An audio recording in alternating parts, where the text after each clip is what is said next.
Welcome to another good session for ASPE for today's topic, transitioning to the in your progress. Let's just put it that way. I'm Joe Gallo from ASPE, and I'd like to just hit a couple administrative points quickly, and then we can get into the session. The first thing I do ask is that you turn off your microphones and your camera. Having your cameras on during the presentations tends to distract from the presenter. So only the presenter or those who are actively speaking, please do that. Okay. You can, as the sessions go on, you can put questions in the chat at any time. Later on, if you're interested and you want to make a personal presentation of your question, you can indicate it by putting your hand up and you will be invited. So we're going to have a fairly large attendance. It would be very chaotic otherwise. If you will also go to the three dots that are on the image on your screen where your image is, you can then add your location. We'd appreciate that. It's nice to be able to see the far and the wide that we've been able to cover. And then, of course, the perennial disclaimer that anything that you hear, see, or that gets discussed today is intended to be informational and not representative of any position of ASPE or any other organization. If you see something of interest or you pick up some good tidbits, it will be worth your while to take that to your medical team and discuss it. And with that, I would like to pass it back to Mark Lichty, the chairman of ASPI. Thank you so much. And this is a pretty special day because we have three of our board members who have transitioned, and we'll talk about that. And also I've asked Dave Keller, who was diagnosed as a 3+4 and diagnosed as a 3+3 and sort of is in between worlds. And David, if you want to too, you could make some comments after the others are done. But I wanted you to realize that David is here in the wings because he was diagnosed as a 3+4, and I know we'll have some 3+4s on this call. But the three board members transition to treatment. They have no regrets at all about their years on active surveillance. In fact, if you ask them the time lapse between their diagnosis and the decision to have treatment was well spent. That it was very valuable. Things evolved, and they were able to make good decisions. And they all transitioned to treatment with dignity, with courage, and in the words of Frank Sinatra, they did it their way. They didn't do it anybody else's way. They got the data, then they chose their path. And part of ASPE's Active Surveillance Patient International's message has been that active surveillance doesn't have to be feared. It should be embraced, and we can find peace in our journey on active surveillance. Much of what we want to do is to help preserve your quality of life, not just to preserve your continence, not just to preserve your erectile function, but also to do this without anxiety. Some of us, I call it peaceful vigilance. Some of us have reached that place of peaceful vigilance. And so that's why we're here, because we think we all can reach that place. And the three guys that are presenting today that had treatment, they did it in their own time and in their own way. And we're supportive. ASPI is supportive of active surveillance, but we're supportive of treatment too. If you need treatment, you got to get it, no question about it. And I wanted to add too that it's interesting for me to see that prostate cancer is a great uniter and has been a gift for me personally. All of the men speaking today have become close personal friends of mine. And we don't talk about the P word political at all. We do talk about the P word prostates. And in fact, at our board meetings, at the outset of our board meetings, we always do a check-in. And so this whole process creates a certain intimacy and support for one another. And so our board meetings, while we deal with board issues, they're not weighty. They're not,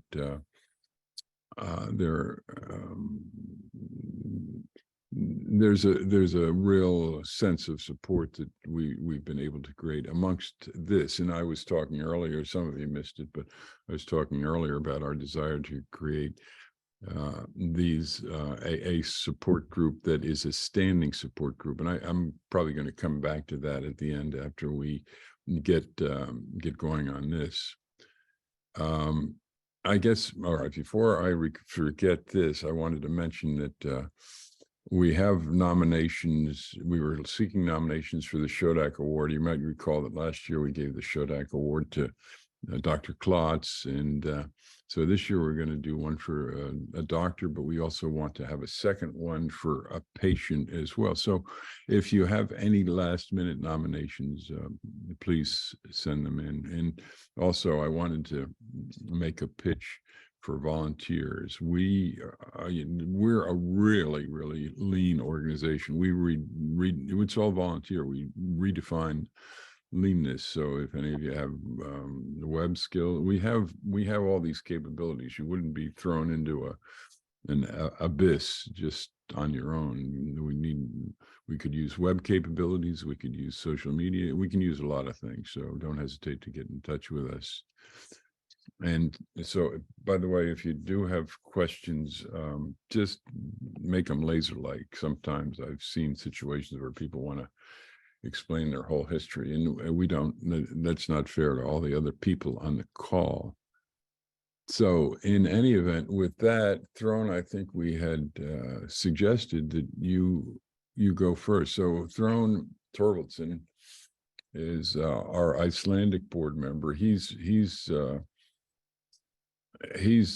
been a leader in terms of active surveillance. He was one of the founders of Active Surveillance Patients International, and has so much wisdom and research to offer all of you. So with that, I'd like to introduce Throne.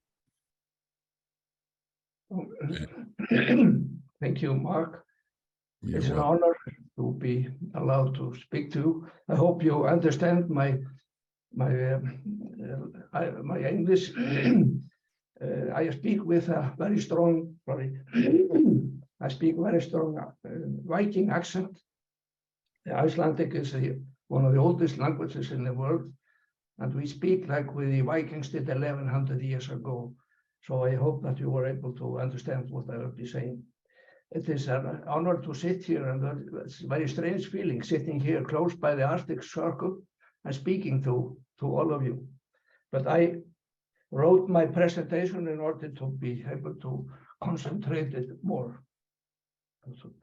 You have cancer, the doctor tells you. After an examination, the doctor determines that you have prostate cancer. Your first reaction is fear. In most men's mind, the first thought is that the cancer leads to death. You are unprepared for this news. Who seeks information about prostate cancer before being diagnosed with the disease? Then you have to familiarize yourself with complex issues and make difficult decisions about the next steps. Should I go for treatment? If then, which treatment? A radical prostatectomy or radiation? What about active surveillance with regular PSA, digital rectal implants, and maybe MRIs and biopsies? How long can I be on active surveillance? Can I live with the uncertainty and the anxious surveillance? Will my cancer process? Why not just get rid of the gland? How will it affect my quality of life? The decision is not easy and requires information from doctors your own search for information, and not least discussions with other men who have gone through prostate cancer diagnosis and decision making. When I was 56 years old, I read an article in a newspaper that recommended men to have their PSA level measured in a simple blood test. This value could predict whether a disease called prostate cancer had grown in the body. I knew nothing about this disease. It affects about 1 man in 8 and is the second most common cause of cancer death in men. My first test in the year 2000 showed a PSA of 5. The urologist said to me that everything was fine. He didn't point out to me that PSA level above 4 could indicate danger. The doctor himself probably didn't know better. It is now believed that if a PSA value is between 4 and 10, there is a 25% chance that cancer can be diagnosed. Between PSA 10 and 20, the probability is considered 50%. The years passed and my PSA level kept rising. During these 5 years, the doctor always claimed after the annual examination that everything was fine, and he didn't provide any further information. In 2005, 5 years after I started screening, my PSA reached 10. Then the doctor recommended biopsy. That was a most uncomfortable event. At the next visit, I heard his horrifying words from the doctor: "You have cancer." My life changed at that moment. What should I do? I desperately asked the doctor, what to do. I will book you for a surgery next month, was the reply without any further explanation. I saw the doctor again, but he had limited information and time to deal with me. To make a long story short, I wanted to wait and study things well before deciding about treatment. Then I learned about the new theories of Dr. Loris Klotz in Canada, that not all men diagnosed with prostate cancer needed treatment. His theories were then gaining acceptance. I later learned that my readings at diagnosis were so low that, according to theory, I would not have needed treatment anyway when I was diagnosed. I was diagnosed with 3 + 4, 7. After I had studied the matter, I informed the doctor I was not going to undergo treatment. I was then 61 years old and not ready to take a risk of losing my quality of life. I also met some men who had bad experience after surgery. They also believed if I could postpone treatment, there would be advances in technology. Doctors were not happy with my decision and believed that I was reducing my life expectancy by not undergoing treatment. It should be borne in mind that at this time, around 2005, almost all men diagnosed with prostate cancer underwent treatment. So Dr. Klotz is therefore one of the heroes of my life. If I hadn't learned about his theory of active surveillance in 2005, I would have undergone surgery. My wife and I would most likely not have enjoyed full quality of life, which we did for 14 years until I went for treatment in 2019. It is recognized that about 50% of men leave active surveillance within 5 years from being diagnosed, 1/3 within 5 years, not because their PSA gets worse, but because of stress. We call this anxious surveillance. This is not only experienced by the patient, but his spouse, family members, and even the urologist. One survey shows that 55% of men are anxious, sometimes especially around the urology visit, and waiting for the PSA results. About 10% are anxious all the time. I understand well that many men find it stressful doing regular PSA readings. I especially remember the first years how stressed I was when every 6 months I would pick up the readings from the lab. This is called PSA anxiety. I lived with this stress for 14 years, but it was worth it. There were no observations then available showing that men with low level selecting active surveillance have the same life expectancy as those who undergo treatment. Information about prostate cancer that time was limited, and even doctors were unaware of many facts. I had to find out for myself a number of things I needed to know. One example, I had a biopsy with the following up biopsy 3 months later. I was shocked when the PSA number had risen sharply. I found out by myself that the PSA test 3 months ago after biopsy does not have any value. 6 months must pass for the gland to recover after biopsy, so that would give a normal PSA reading. When I was diagnosed, I was having trouble getting information. I had no one to talk to. All the other men with prostate cancer I knew had gone into treatment, but none into active surveillance. I was lucky enough to find a forum in the US prostate problem mailing list where I received important information and personal advice.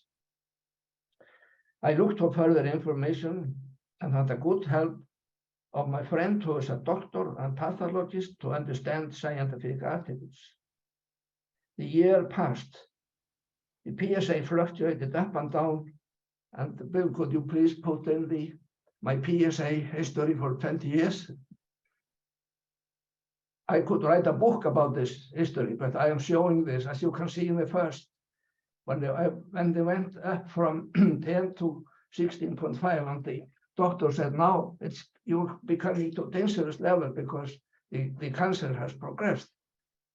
But I didn't. I said, I am going to continue. But 3 months later, it was down to the previous one. So I am just showing this, that we have to be careful when we are using the PSA. There are so many reasons for it, but there is no time to go through it. I could tell you a lot of stories about it. But yes, I learned about other things that the physically demanding work can raise PSA. In 2008, I climbed Iceland's highest peak for the second time. This is a 12-hour hike on a glacier. I wanted to prove that cancer doesn't inhibit mountain climbing. The reading 3 months later resulted 40% increase in the PSA. The next measurement 3 months later showed the previous PSA level. Then my PSA level continued to rise and reached 20.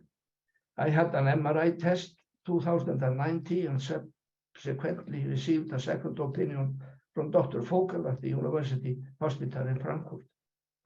It turned out that the cancer was contained within the gland as before, but one sample out of 4 was Gleason 8, or 4+4. I was faced with a decision to wait and see how the cancer progressed or to undergo treatment. I was now 75 years old. It was different matter to undergo a treatment than when I was 61. I would also be free from stress of waiting for the PSA test results. I had various prejudices, for example, towards radiation therapy, which I later chose in consultation with the doctors and men who had already undergone treatment. The technology had certainly advanced during the past 14 years. This is an advantage of the active surveillance. Technology can advance to help you if you need treatment later on. It happened in my case. I had radiation and hormone deprivation therapy. My libido disappeared immediately at the start of the ADT therapy, but within a year after the treatment stopped, has since lightly returned. I'm still working on my previous physical strength, but I also must remind myself that my current age of 79 is a factor. I am very satisfied that I followed the path I chose. Quality of life through sex and intimacy is an important part of couples' life together, and is important to maintain if possible. I would have liked more information and support from doctors and the health system, but I managed to get through this difficult period largely on my own initiative. I know from my own experience how stressful diagnosis can be for men and their spouses. Together with good friends here in Iceland, since shortly after the diagnosis in 2005, I have devoted my free time to providing information and support to prostate cancer men. That includes the establishment of the first independent active surveillance support group. My opinion is that active surveillance men need different support than those men who have been treated. I have also been in good cooperation with my dear friends at the ISP, supporting active surveillance men. And to close this, my experience had taught me that prostate cancer information is important to men and their partners. But even more important, I believe, is creating intimacy and sharing personal experiences between men who have been diagnosed with prostate cancer. Both of those factors reduce anxiety and help men making difficult decisions about prostate cancer. Thank you for listening. With best greetings from Iceland. We have the springtime in Iceland. Everything, we are very optimistic. Thank you. That was excellent, Throne. And why don't we take questions now before we move on to the next one, because we'll probably forget. Is there anybody that wanted to raise their hand here or ask a question? I'll ask one if nobody else does for right now. Right now, I don't see it. I have a question. Go ahead. So if you've been treated 44 days IRBT and you ask your doctor, so what's next, doctor? When will you check to see what the radiation treatment did? And he says, well, in 3 months, we'll check your PSA. Is that, but they found lesions in an MRI. Why can't prostate cancer patients get a better way to check to see what their new status is post-radiation treatment? Thank you. Well, the cancer was not found just by MRI. It was found by when I went to Frankfurt and had a biopsy taken there. Yes, my biopsies, 5 cores on the left side. Mine showed all 9s on the Gleason scale. That's why they did 44 days of radiation. I was asking for myself. I apologize. Oh. That told me nothing we can do. We'll check your PSA in a few months. And that's how we do it. That's the way we do it. But I've read so much on your sites and other sites that there's other ways to test to see what's going on in the human body at any given moment. And one of them is just another MRI to see if they can see anything, but they won't do it. They say they're not allowed to. Any other comments on his question from anybody? Okay, well, let me see. You went to Germany, Throne, I think, to have your radiation done. Am I right in that? Is my record? Not the radiation. I just have the second opinion because the decision was taken here and the recommendation by the doctors was that I would have a surgery. Okay, to Frankfurt, and the result was that I should have radiation. Okay, Yeah. so let me catch up there. Did one doctor recommend that you have a radical prostatectomy and one recommend surgery? I mean, a radiation? Did you have Yes. conflicting recommendations? But when I returned from Germany with the information, the doctors here accepted the Mhm. findings, and then I was transferred to radiation.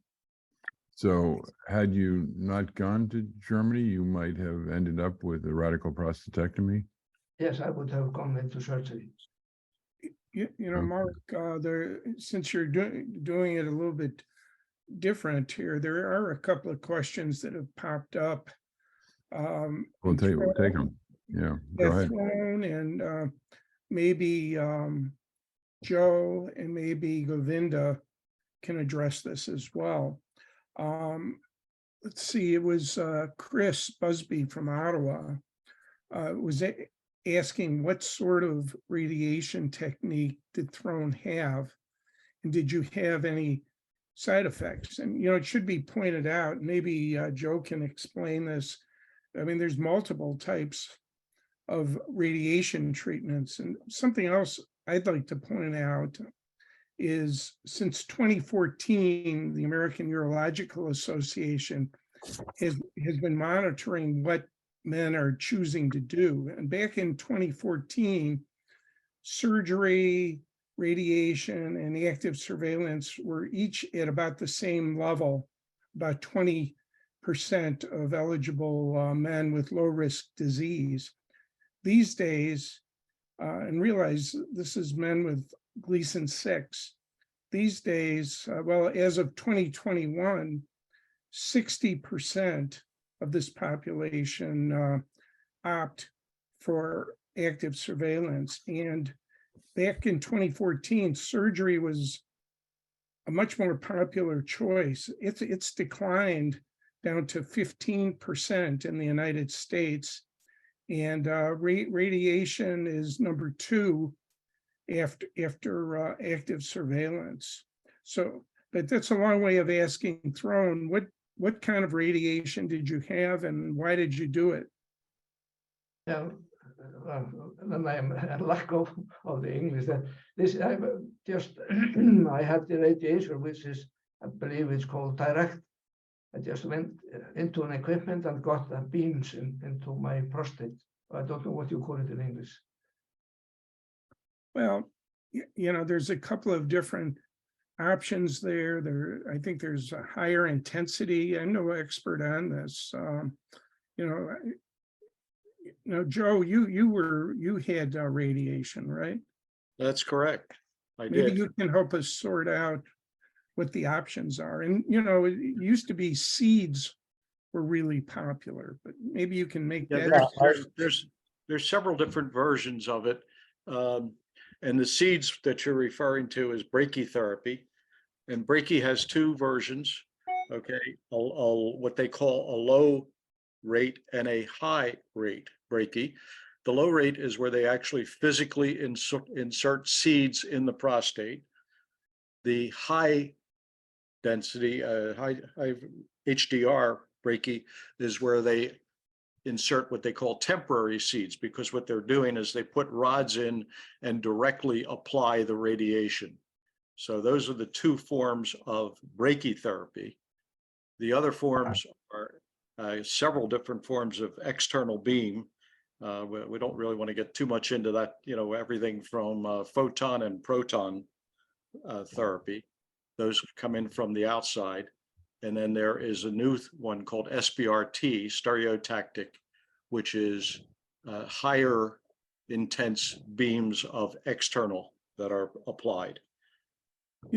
There's something else that really should be pointed out, which is, okay, active surveillance may be a long-term strategy for the Methuselahs in the audience, but Throne was on active surveillance, I think, for 12 years. And in those 12 years, things changed, and he had access to treatment that wasn't available back when he started. And I think in Joe's case, there was a change. He was on, he'll tell his own story, but I know he's had been on active surveillance for 3 years, but because of changes in technology, he was able to discover he had a more advanced cancer, which had been missed. So active surveillance is great in itself if you can do it and you can handle it, but it also buys you time if you turn out to have a more advanced cancer. I don't know if any of the panelists have something to add on that. I just add on that. The treatment I got was SBRT. There also they implant gold sheets of the size of a grain of rice to exactly locate the lesions, and because of that, you can have a more accurate radiation treatment, with the result that you can have higher doses. Instead of the normal 24 or 30 doses, it is only 4 or 5 doses of much higher intensity each time. Govinda, you're a little hard. There's some disruption in the sound there. I don't know whether you should stay on your phone or go back over to the. I think we got most of what you said, but there's some background disruption. Can I just add that what I had was an external radiation therapy. I had 39 shots. And the main reason, as you understand the development, is that because of the MRI, it is much easier to locate the cancer. And now they are reducing the number of shots you need to have. I had 39. There's a friend of mine who has been through treatment. He had 20. Went on 20 occasions, but I have been reading about that they are experimenting, even going down to 6 shots.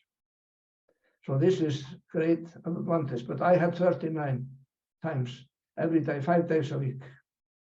Yeah, that's by shots, you mean dosages. You had dosages of radiation, yes. 39 dosages. Now, somebody asked, actually, I think Richard, you had your hand up. Did you get your question answered or not?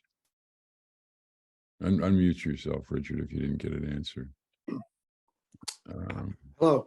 Yeah, I just want to, I wanted to just put out my case, and I don't know if this is the appropriate time to do that or not. Just my scenario, and are you still answering questions from the? Well, you can. I mean, if it moves our knowledge forward, go ahead. I don't know if it'll move your knowledge forward, but I'm 64 years old. In the past 2 years, my PSA has gone from 4.5 to 10.9. 10.9. And so I had a needle biopsy, and it came back with a Gleason score of 6. 2 core samples on the right side. One is close to the apex, and the 2 on the left side are small. Later, in just October last month, or earlier this month, I had an MRI. And just to say that I'm from Ontario as well. So for the guy who's from Ottawa, you can go across the United States to Buffalo, and for $750, you can have as many MRIs as you want. And it's a great clinic to go to. But but again, the MRI was showing that the lesion that's close to the apex is it's still small, and it's all contained. So I guess what I joined this today because I'm seeing a surgeon on Monday just to discuss options and as a form of treatment. And I'm just here today to gain some information. And I'm wondering if anybody could address. Actually, I think the speaker from Iceland really did address my PSA being. I'm freaking out over my PSA being so high. PSAs can go into the thousands. Yours isn't that high.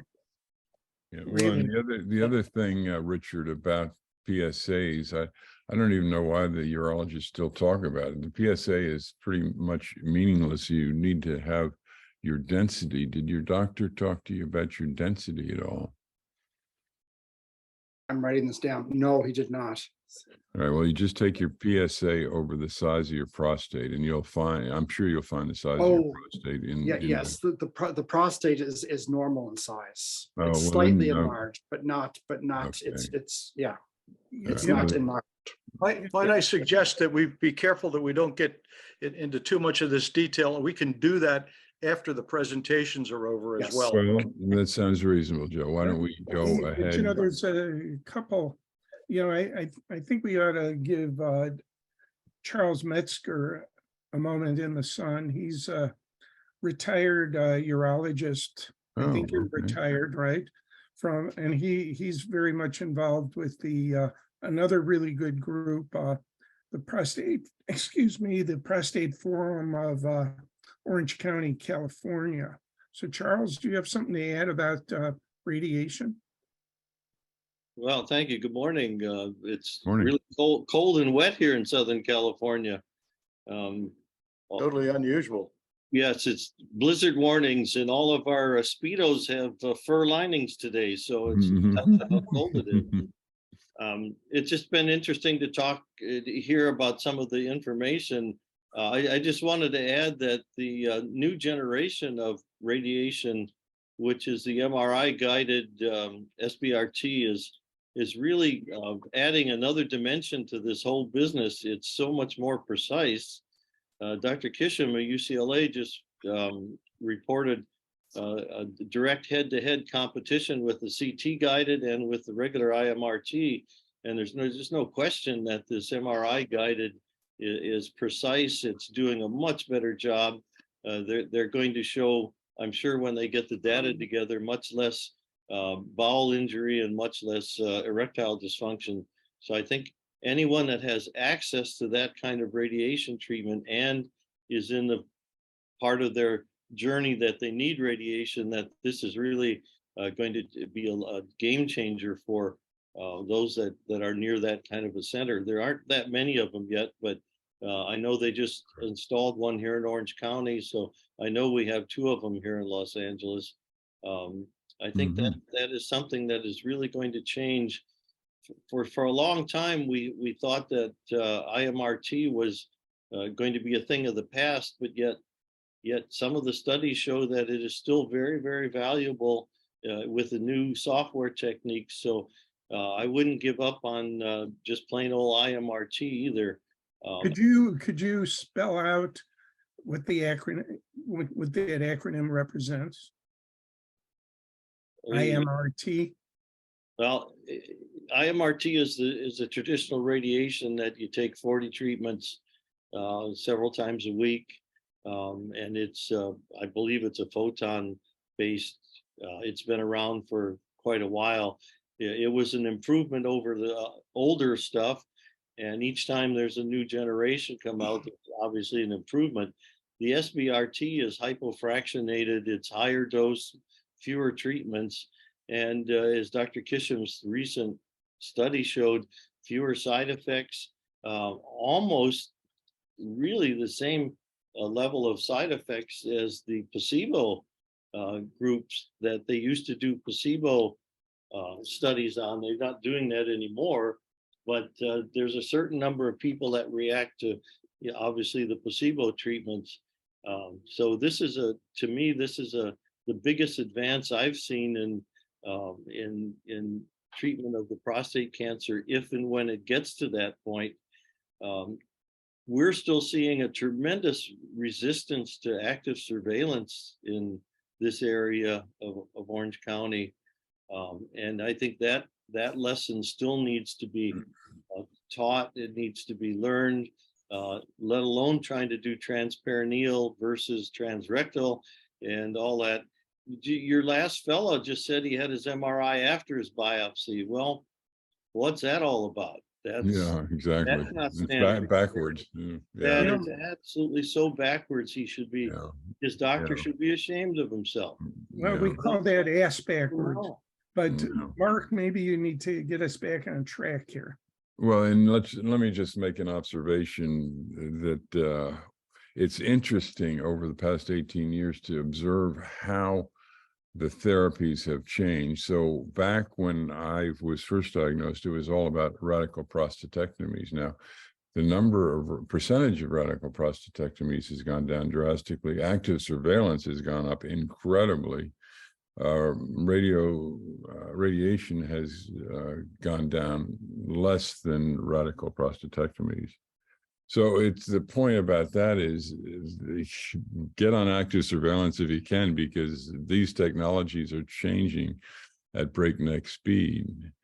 And so anyway, yeah, I'll get back on track here, Howard. So I want to introduce my good friend, former Marine, Joe Gallo, who is a consummate researcher. Joe, if you want to speak, please do. Okay, let me I'll see if I can do as well as Throne did. As was mentioned earlier, I'm currently an ASPE board member, and I'm also a moderator of active surveillance with ANCAN. And I also see Dr. Metzger a lot because I go to their sessions as well. So highly recommended. And just to give a quick rundown of my case and transition, in the fall of '69, as Mark commented, I was a Marine. I was assigned to Da Nang in the middle of Vietnam. It has been determined that the use of the defoliant Agent Orange in Vietnam is the cause of my prostate cancer, as well as ischemic heart disease and type 2 diabetes. In 2017, that was about the age of 72, at a routine VA physical, my PSA came up and showed to be 6.29. And so my primary doctor recommended that I should see a urologist to pursue it a little bit further. I started off with the urologist at the local community hospital, since it was more convenient than me trying to make periodic treks. Anybody who knows about Philadelphia, when you get into certain areas down there, you could be really locked in for a long time. We did a transrectal biopsy, 3 cores showing Gleason 6. And just as the good doctor commented, at that time, it was done the reverse way. I had an MP MRI that came up as PIRADS 2, but it was after the biopsy. Okay, so it was not a directed biopsy. I did discuss with my urologist at the time to look at different alternatives, what I should be doing as approaches. The words active surveillance, I don't believe came up in the conversation as much as the process. I chose to then take a second opinion, confirming second opinion with another doctor down at the University of Pennsylvania. And that was the beginning of my active surveillance. We did PSAs every 3 to 4 months. We did a confirmatory biopsy a year later, which was then followed by an MRI, again, reversed, but came up with pretty much the same results that we had from the prior year. So things look to be pretty good. Each of those biopsies was followed with a genomic test, the first one with Oncotype DX and the second one with Prolaris. And both of those reports came back scoring, very low risk disease. So it looked like the active surveillance was the route to go. In 2019, we did another MRI, a third one. And again, it came up, each time it came up PIRADS 2. And if we know what PIRADS 2 basically says, don't see anything or anything of any consequence there. Fortunately, based on a couple of interactions that we had with a webinar with Dr. Antonio Westphalen, I had the opportunity to have him review my results visually, in fact, and he determined that, well, maybe we should call it a PIRADS 3. PIRADS 3 still means indeterminate. It just means there might be something there. So again, there was no reason to consider other than going with active surveillance. In 2020, my PSA started to rise a little bit. And as any good active surveillance procedure, we know that we need to take a further assessment. At that time, I was also being considered for a study at the Fox Chase Cancer Center in Philadelphia, an NCCN facility. And that particular study was going to be for looking at healthy lifestyle while in active surveillance. And definitely excited about joining that until they came back and said, well, I was outside of the 36-month window to make me a candidate. So while there, I did get to work with the doctor and considered additional testing to check on my PSA rise. And I started to work with the team there and Dr. Andres Correa, who was one of the implementers of microultrasound at Fox Chase. Microultrasound had pretty much just come on the scene, and you'll if you're aware, microultrasound is similar to and compatible with MRI. It's not intended to replace it, but it is complementary to it. It is a visual type of tool that can be used by the urologist.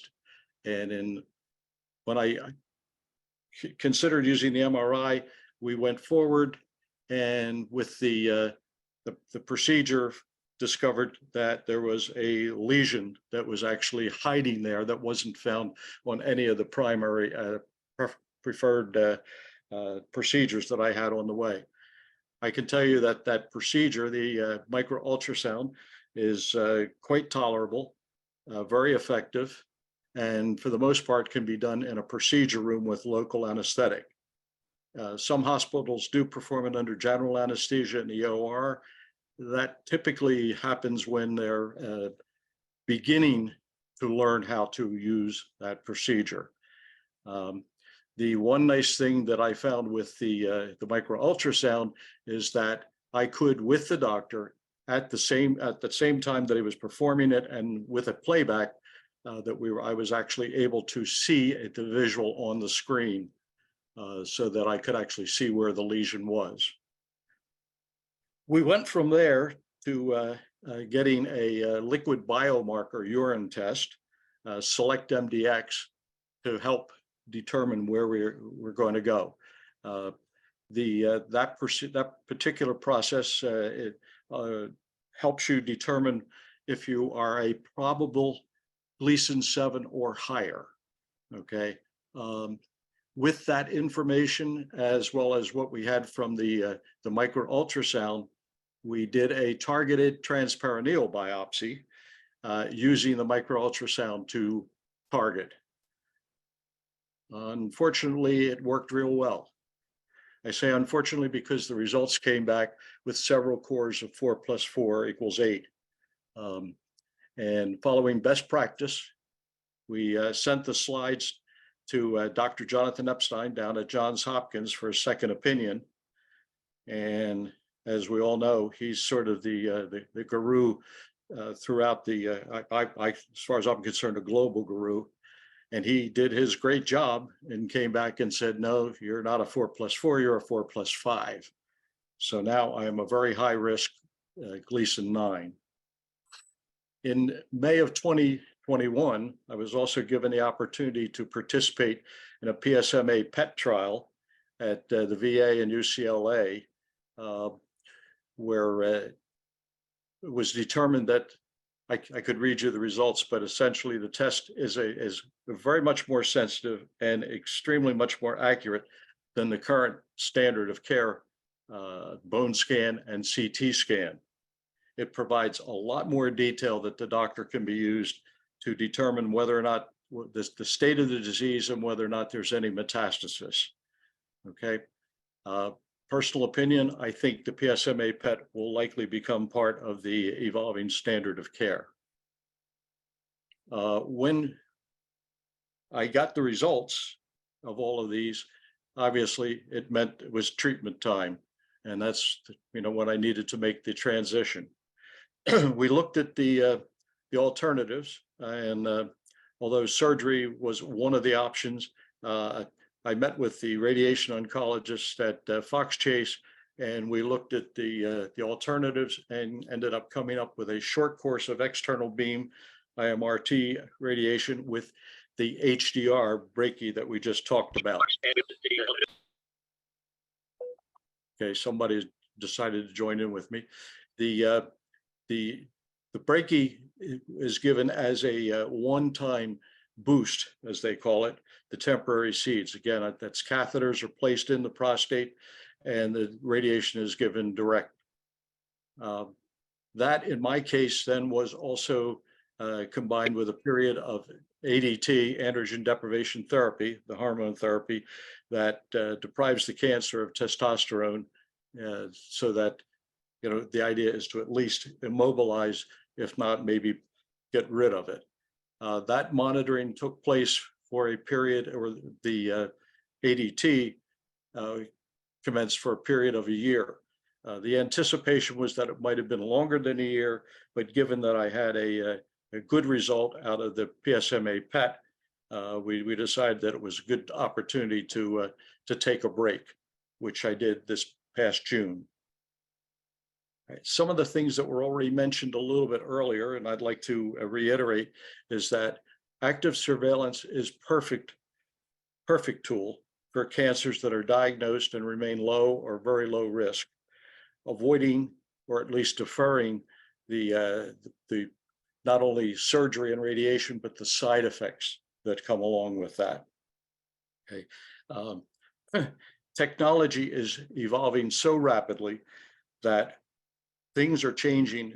The one only good thing that I can think of about prostate cancer is that it is a disease that is being attacked very readily, and each year there is something new or advanced or better opportunity.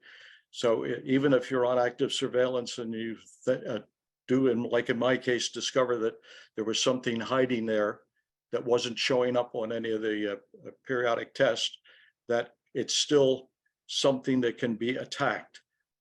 The one message that we really should keep in mind is that we need to be our own best advocate. Okay, it's important that while you're doing your ongoing scanning and evaluations, that we continue to stay aware, become educated, okay, participate in these groups, but don't decide that just because you're on active surveillance and you're a Gleason 6, that you might not have something hiding. Many people will be able to, as we indicated earlier, 15, 16, 18 years, and be able to stay on active surveillance with just periodic testing. The developments that are coming along and the treatments that are coming along are very important. And the one last thing I'd like to say is that in the case of active surveillance, the key word is active. Don't sit back on your laurels and wait to see what happens. I particularly would have been very happy to think about doing the old watchful waiting, which is just sitting back and waiting, maybe when I got to be 99. And that's my story. Fascinating story, Joe. Thank you so much for that. And you are the poster boy for active surveillance. I just thought of another name that we should be considering calling this, and we should call it vigilant surveillance, because that's what you were doing. But let me, so we have enough time for all three speakers, and hopefully Dave too. I don't want to forget Dave. I think we'll go on. There's a couple of hands raised. Actually, when we come back, Glenn, you could go, and Steve, maybe you would go. But let me introduce my good friend Govinda Ramakrishna. Now, Govinda just joined our board, and he's from India. And I was just in India for a month. And what Govinda and I found out while I was there is that there's not much active surveillance going on there. So Govinda, his job is to introduce active surveillance to India. That's not your only job, but there's only 1.45 billion people there. So good luck with that, Govinda. Anyway, We'd like to welcome Govinda. Let's see how your sound is now. It was a little muffled before. Let's see if it's better now. I think it should be better now. That's much better. Great. Okay. Thank you. Well, as Mark said, I am Govinda. I live the summer months in Toronto, and when it gets colder, I run away to India. My story is much similar than what you heard before, in the sense that when I was 72 in 2015, during a routine annual checkup, my family doctor realized that my PSA has gone up from 1.27 to 4.7 in about 18 months. I was perfectly healthy at that time. I used to play 3 times tennis in a week and some golf. So he said it's a precautionary measure. He referred me to a urologist, and the urologist suggested, again, he said it's only a precautionary measure, have a biopsy. So I said, okay. So the biopsy was done, and the result was lessen 6, 3+3. But then he said that you have 2 options. Either you can go on active surveillance, or you can start a treatment immediately. At that point of time, all I knew about prostate cancer was prostate is an organ somewhere in my body near the rectum, and I know nothing more than that. But my daughter is a medical doctor practicing in Toronto. She's a pediatrician, but she was with me at that time. And she asked, why are you suggesting a treatment when it is lessen is 6, that is 3+3? So the doctor's answer was that one reason is that he is 72, and it is better that you take a treatment earlier than later. Later, if you need a treatment, maybe some other complications like heart problems or high blood pressure or diabetes, maybe a risk factor. That is why I suggested this, but the choice is yours. So I said, let me think, we have time. So I came out, and the next 1 week, I did a lot of research on Google and called up some of my friends. And the general opinion was that surgery would be a good option for me. But during my research, I have realized that whatever treatment you take, there is going to be after effects. So I was determined to push the treatment as much as possible, so that my quality of life doesn't change. And also I was very clear in my mind that whatever time I had, I want a good quality life rather than just hanging around.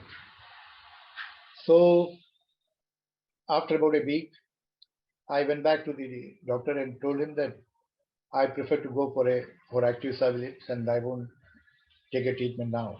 He said, fine. And I went on active surveillance. And during that period, I think that was one of the best decisions I made, because this gave me enough time to think what I really need from life in future. And also it gave me and my family time to understand and emotionally adjust to the fact that our way of life is going to change, not only for me, for my whole family. So in a way, I think that was a very critical decision. And secondly, it allowed me to, in a way, reassess my professional commitments and personal commitments, and gave me time to organize that in a way which I wanted. And also it gave me an opportunity to look for new and improved treatment protocols and identify the treatment, what I thought was correct and suitable for me. In fact, I took at least 3 different opinions from different doctors, including a doctor I knew from Ireland. He told me about the SBRT treatment, and when I checked up, according to what I understood at that time, the after effects like incontinence or bowel problems and sexual erectile dysfunction is only about 5% against 25 to 30% of a surgery or other treatment. So I was more or less determined that I will go for SBRT. But then I found out that at that point of time, SBRT, external beam radiation, was not approved by the health system in Canada, Ontario, called OHIP. So I went back to my oncologist in Sunnybrook Auditory Cancer Center, Mr. Dr. Andrew Loblow, and he very frankly told me, yes, I also feel the after effect will be much less, and the only way I can get that treatment is through a clinical trial which was being done at that time. He said, if you sign up for the clinical trial, you have a 50% chance of getting the new treatment, because that clinical trial specified that 50% of the people who sign up for that will take the old conventional external beam radiation with 35 or 40 sittings, and the other 50% will take the new treatment. So he said, you may end up with the old treatment. I said, I'm prepared to take that risk, because if I don't get the new treatment, anyway, originally I would have gone for the old treatment. So I signed up for that, and that signing up is a little complicated process. They will give you a whole set of documents which you have to sign up and give it to them. And so finally I decided to take that. And at that time it was not very difficult to get the appointments for the treatment. So I took those appointments, and it was done in a week's time. And after that, after the treatment, possibly for about 3 weeks, I had the after effects like frequent trip to the washroom. And after about 6 months, it was much better, and I started going out and playing some tennis. So over a period of 2 years, it became practically normal. Now, I would say I'm practically normal. And opting for the treatment basically was possible only because I took the decision to go for active surveillance. Otherwise, I would have taken the route of surgery, because the doctor at that point of time said that surgery is better than radiation, because if you take radiation first, there will be difficulties in case there is a recurrence and you have to take a secondary treatment. And the most difficult part of, or the most difficult decisions to make, one was what type of treatment you will take, and second was to convince your close family and friends that this is a better treatment. The argument was that surgery is one thing which removes the whole organ from you and everything is fine. But actually it is not so. You are sorting out one problem and starting another problem. So it was really a blessing in disguise that I could do that.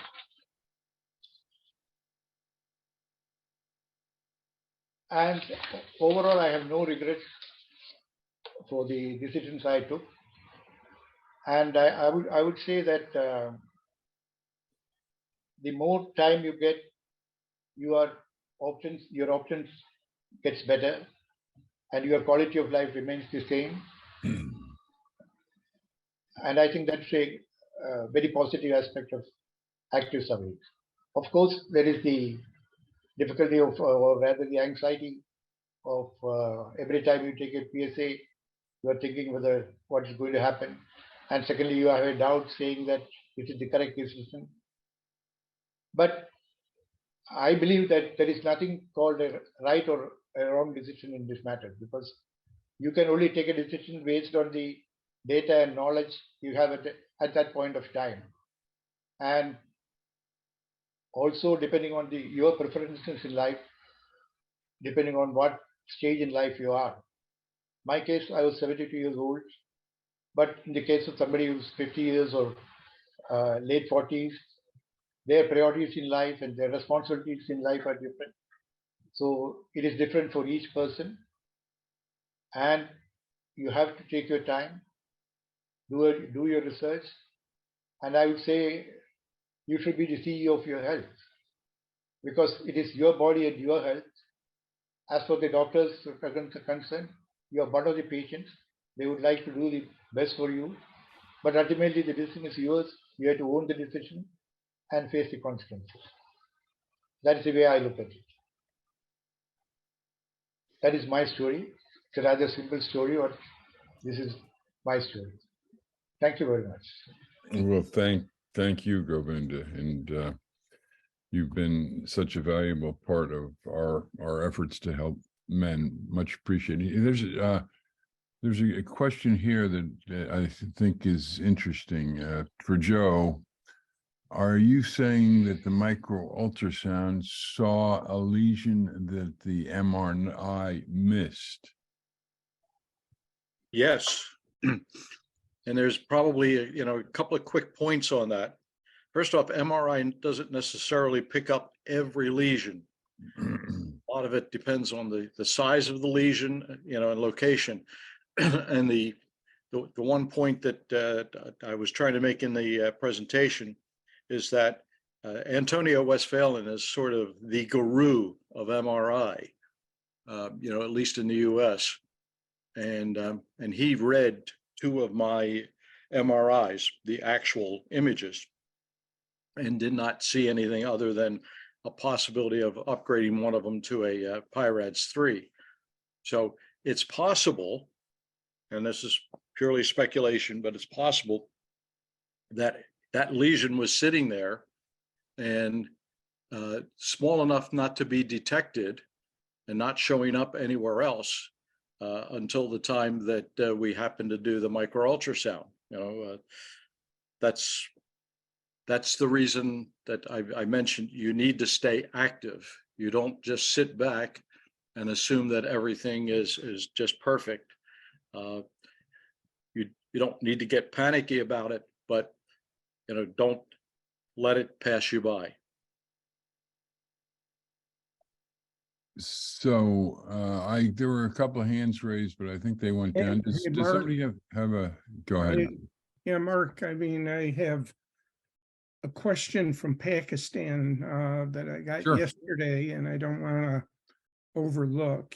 This is a man on active surveillance who comes from Karachi to DC once a year, and he had a question. He said, I have been unable to get a handle.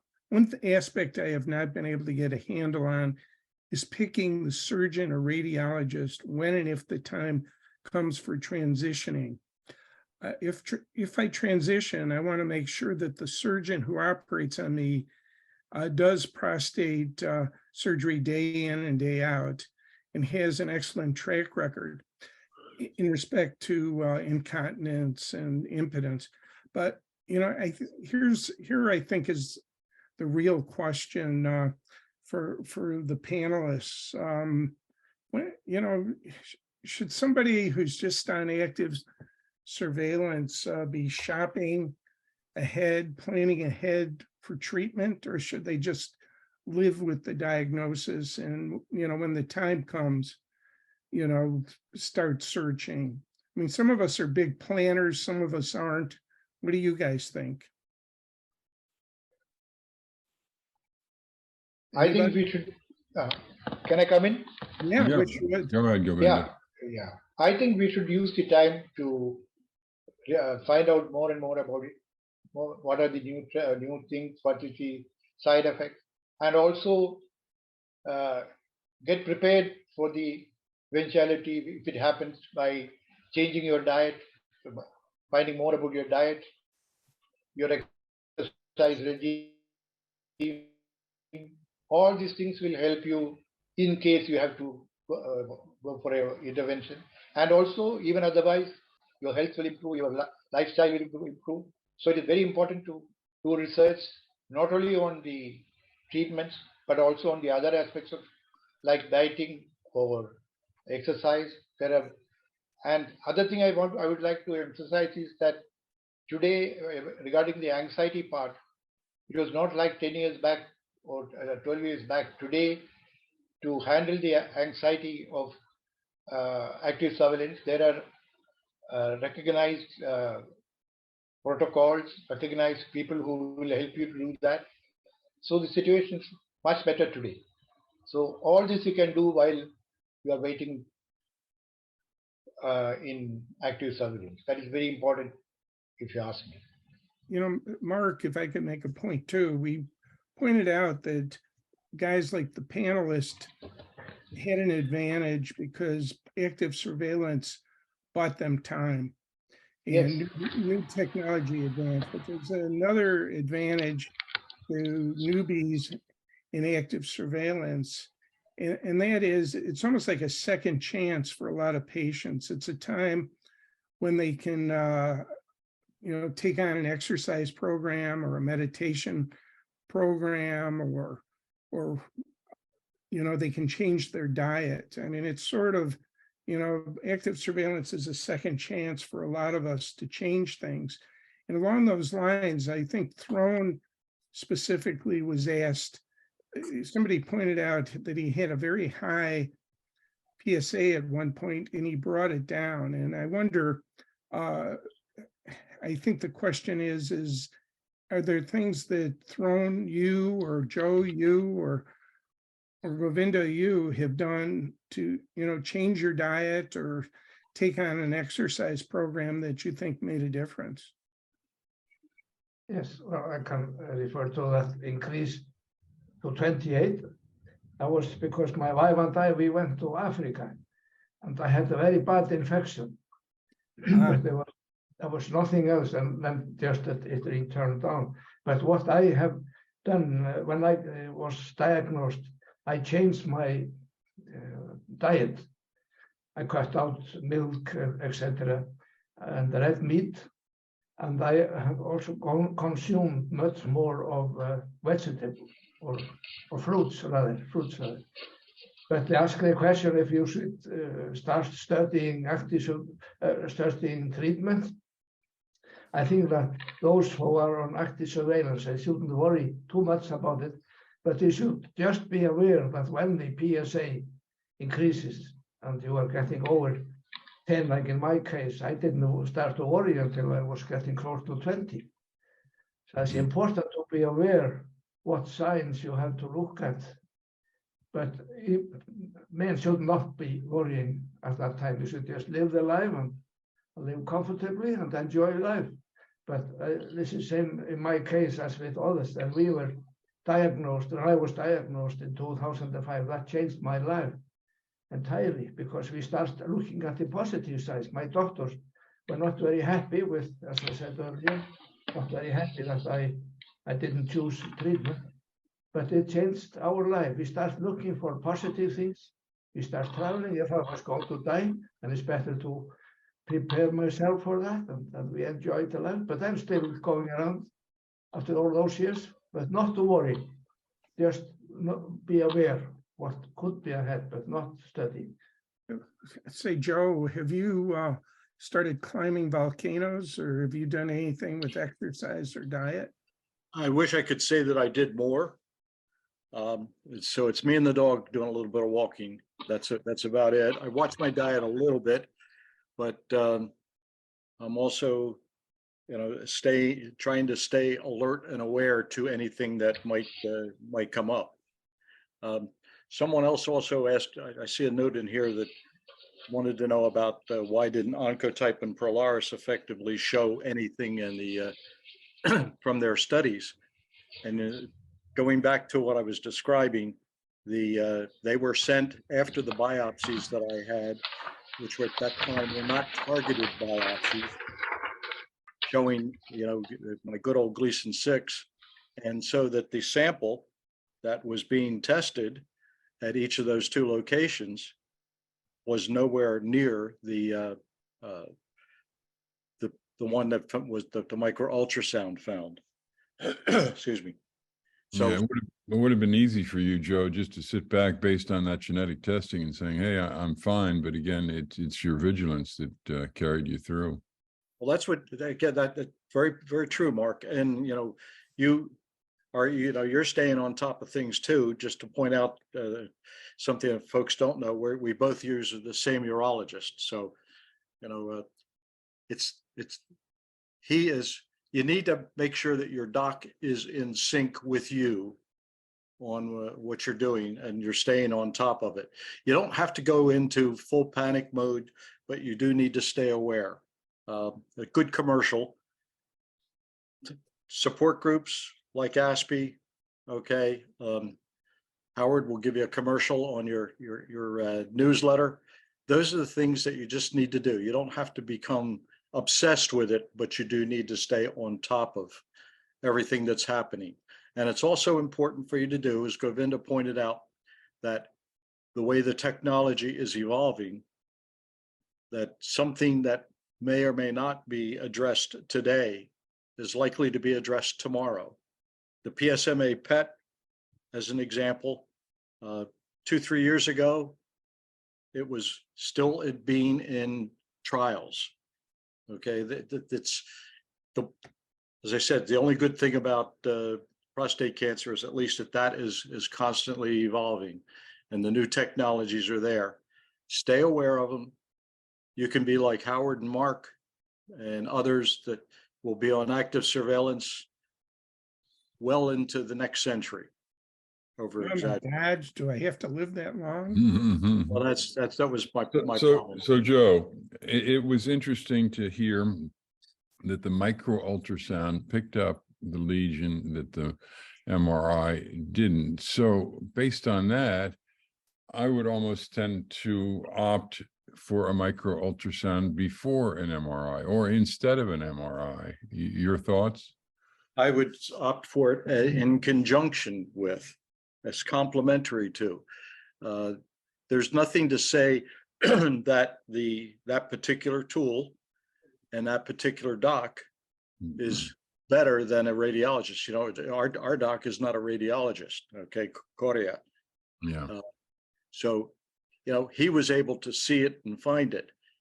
I guess the basic comment to be made is no one tool, PSA, micro ultrasound, lab tests, no one should be the determination. We heard Schultz say the other night, that the PSA is a check engine light. It's not an absolute determinant. So you need to stay vigilant, not obsessive, but vigilant all the way through, and become your best advocate. You need to do your homework, and that's where ASPE, ANCAN, all the others are extremely valuable sources for you to be able to tap into. Thank you. David, I did want to mention David Keller here again.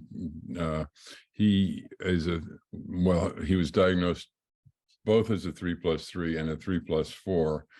And so I know some of you are on the call here that might be 3+4s. And so if David did a remarkably thorough job in his own investigation. He's a researcher like none.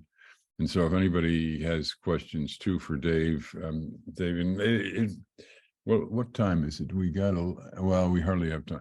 If anybody has 3+4s that are on here that have questions for Dave Keller, know that he's here with us today. Can I just add in that I was on 3+4 for 14 years. Yeah, you were on that before it was even a thing. I mean, back when you went on it, they weren't even suggesting 3+4s. They only started including that, I think, 10 years ago or so. So you were. I mean, actually, clots in Canada from the very beginning, included the 3+4s. Mm, But mhm. only about 10% of men with 3+4 in the US opted for active surveillance. So there's been a change. It's up to 20%, although over in the music program in Michigan, it's over 40%. So the doctors are, part of this is not only our anxiety, but the doctor's anxiety. And a lot of doctors are becoming more relaxed about following men with Gleason 3+4, especially in the state of Michigan, right? Well, and two, with 3+4s, it's going to be likely more risky for an American doctor to recommend active surveillance. They're always looking over their liability shoulder. Now, that's the benefit of all of us on this call. We're looking, we don't have liability. We just have us to watch out for. And so we don't weigh in all the things that your urologist might be forced to weigh in, even though maybe he really doesn't want to. Any other? I don't see any hands. Or anybody else want to ask a question? Yeah, you have a couple up there. Oh, okay. Well, why don't you just Fred from Austin. Fred Austin. Fred, do you want to ask your question? You still there, Fred? Fred's muted. I just unmuted myself and I'm trying to start the video. Welcome. Okay, but anyway, just a brief history. I've been recently diagnosed as 4+3. I cannot start the video. I got a message here that says. No worries. We hear you, Fred. Okay. Don't worry about it. It's fine. Yeah. Okay, so I'm a 4+3. Just recently diagnosed with a new biopsies. It was I got a second opinion from Dr. Epstein, and he agrees with the Gleason rating. As far as I had all the other tests. I had a lot of other tests, but including PET and no spread outside the prostate, according to the PET.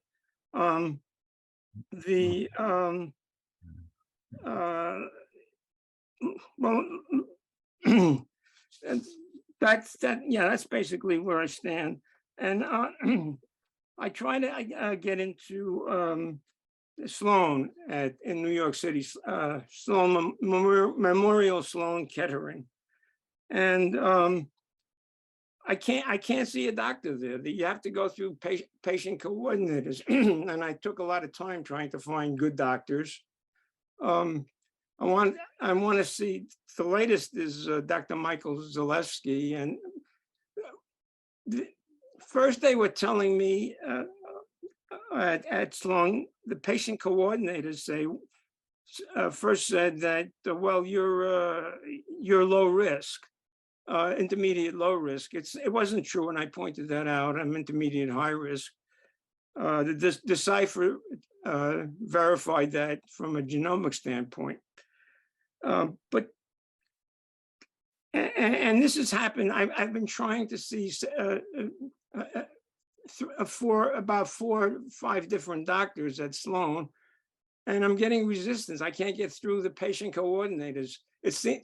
Sometimes they tell me, well, this doctor only treats higher risk patients. Fred, I know, has anybody?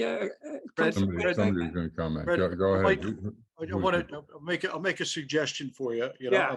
Thank you. I'm going to talk to you about my other organization group, but come over. Send me a note over at the. It's in the chat. Over at the ANCAN group, because you really need to come into one of the interactive support groups to pursue that a little bit, because you'll get input from others on how they've managed and how they dealt with that. We're actually getting into diagnosing your particular situation right now, and I don't think we don't really have the time to do that. Right, but Joe, that's a great suggestion. I'll do that. So yeah, how about, I'm sorry about that. No problem. Thank you, Kevin. I'm just transitioning. That's one of the reasons that I'm here. Yeah, I've been on Yeah. active surveillance up to a month ago. We, Well, we, gotcha. we collaborate a lot, through the Yeah. organization. So let's get you in the right place. Okay, thank you. Steve, you had your hand up forever. You want to ask your question? Or we'll be brief because there's limited time here. Let me put a shout out here for Active Surveiller with Howard's newsletter. Yes, good. Those are new to their organization. ASPE is an incredible organization because look, we're 134 people, 140, whatever it is, but we're just a tip of the iceberg. My experience is dealing with us two support groups. It's not filtering down to the support group level.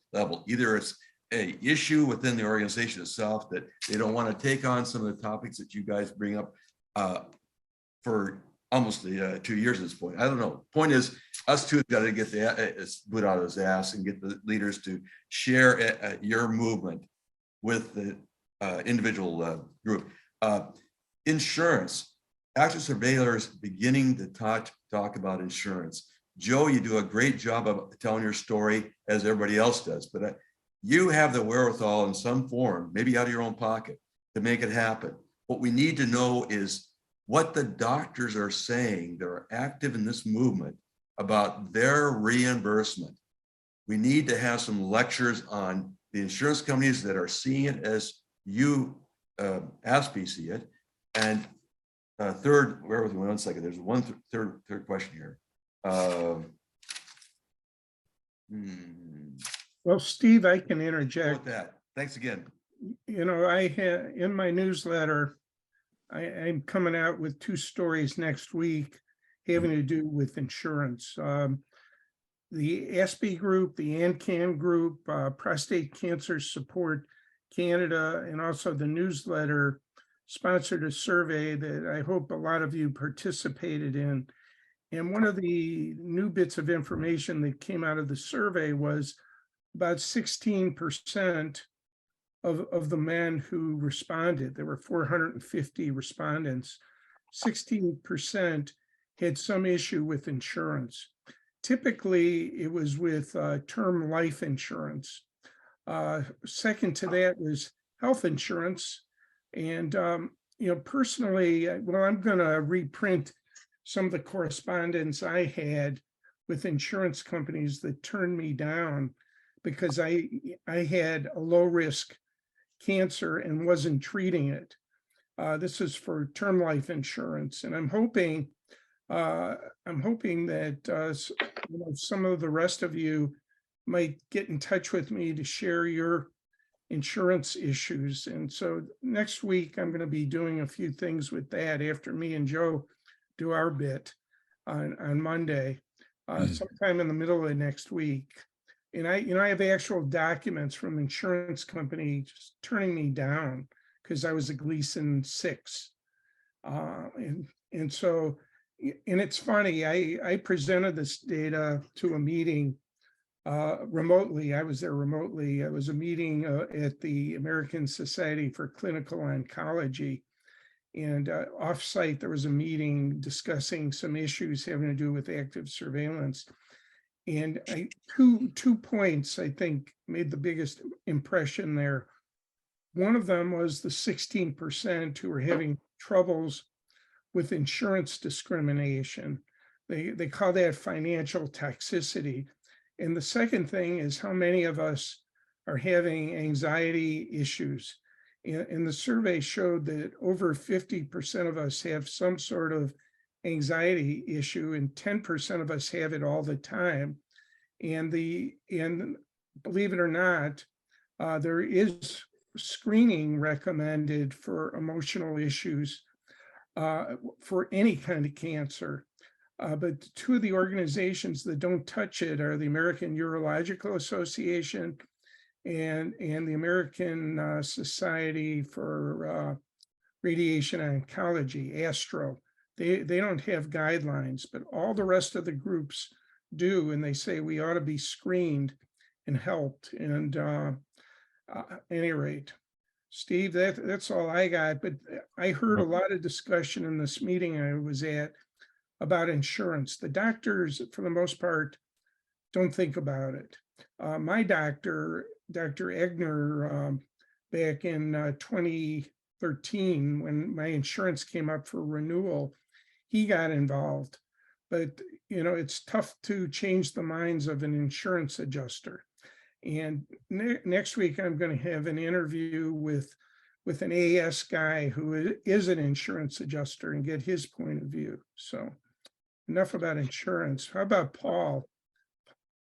I'll try to go through this quickly. As I mentioned earlier, I had 2 cores with 3 plus 3 equals 6, and then 2 cores of 3 plus 4 equals 7. And my doctor told me with the genomic testing and all the testing they did with me that my cancer will act more like a 3.3 Gleason score 6. And I found that interesting because, like he always says when he starts our meeting, because I go quarterly for PSA, and he says, your cancer, my cancer is unique to me as yours is and everybody else's, and understanding that. So it was interesting stating that he said mine is through the genomic testing is like a whisker, which puts it over into the 7 Gleason area. So I'm tested quarterly for PSA with a yearly digital exam and then a yearly MRI. And I'm just saying that as a statement, but I'm finding your conversation about the insurance interesting because I am thinking about retiring. I'm 60 now. You're talking about health insurance or I'm life talking about, insurance? well, both. I mean, in terms of health insurance in the United States, there's not supposed to be discrimination based on pre-existing conditions. But, you might want to consider getting onto, Medicare. I think you can start on that. I mean, I waited till I was 70 so I could, get the most Social Security I could get. That was my strategy. But you might want to think twice about changing your insurance. I mean, as long as you have continuous coverage, you're going to get insurance, health insurance. And there's not supposed to be discrimination. It's the law, but, I've run into some other guys who have a complaint with it. So I would step gingerly. The biggest problem is with term life insurance. You can take that. I had it for 10 years and I had preferred rates. I had the lowest rates. And suddenly I have this nothing of a cancer. And I'll tell you what happened. I had a $500,000 coverage for term life. It cost me $184 a month. And suddenly 8 insurance companies are telling me they won't cover me. And finally, one insurance company agreed to cover me with a different kind of insurance called Universal Life. And so for $184 a month, I got $100,000 coverage. And so it dropped. Fortunately, I have other insurance, but this is, it's not something most of us think about. And, you're fairly young at 60. Yeah, I'm more concerned about the health insurance aspect. If I'm thinking about retiring and I'll have to go on the open market, purchase health insurance until 65 with Medicare. But it's also, you made a statement earlier and I caught my ear that you have a lot of people mentioning they have the 3 plus 4, 7 Gleason score from the Michigan area. That's interesting. Well, yeah. And I'm going to do another plug for my newsletter. I've written quite a lot about music, and, music is leading the US and maybe the world in a lot of these things. And music is a collaborative effort of all the urologists almost all of the urologists in the state of Michigan, academic or private, big practice, small practice. And they've changed in about the last 10 years how active surveillance is handled. And Michigan leads the way. So go blue. I went to the University of Michigan, so I There can you say, go. Amen. say Well, that. anyway, All let right. me, Well, thank you very, um, thank you very much. let me recognize Dave Keller. Dave, you had a note here about an urgent COVID PSA message. You want to share that with us? And then probably we should let people go. Yeah, before you go, you should know this, that there's a fairly recent study out there that shows that COVID, the COVID infection could raise your PSA as many as 5 points temporarily for up to 6 months. This is really critical because I had a COVID infection. I didn't know that it could raise my PSA. And all of a sudden, my PSA went up 2 points over a 90-day period. Because I'm a PIRADS 4 with a 3-centimeter lesion, I thought the cancer had broken out. And then I did some research and found out that it was COVID, and I proved it. I took my PSA test 2 weeks later, and it was already down a point from being up 2 points. The point is that if you tell this to a urologist, he'll look at you like a deer in the headlights. Yeah. And I told this to one that most don't know about this, and you need to know about it. Yeah. Because if you walk in with a 3 or 4 point rise in 90 days, they're going to get out, they're going to roll you onto the operating table. Unless they're smart enough to know, oh, by the way, have you had a COVID infection in the last recently? It could be just that. And if they should track the PSA, it'll go back down. Very much appreciated, Dave. That's very critical to avoid overtreatment, which is a lot about what ASPI is about. Well, okay. Here's what I think we're over a little bit. So I wanted to ask if there's probably unanswered questions here. So I'm thinking that those of you that might have been interested in the active surveillance support group, if you want to hang out for just 3 minutes so I make sure that I don't miss you, who you are, and also the people that were on the call, Bill, and all the panelists and everybody, maybe we can talk a little bit too, but let's so those interested in the active surveillance support group that I referenced, the standing support group, if you will, and then also the rest of you that were involved here today, the panelists, etc. If you'd hang out for just a minute, we very much appreciate your being here with us. We're doing what we can to move this forward. If you want to help us move it forward, let us know. Send us your email, and we got a lot of work to do. And now Govinda has 1.45 billion people in India that he has to help. Anyway, thank you again for being here, and thank the panelists and everyone.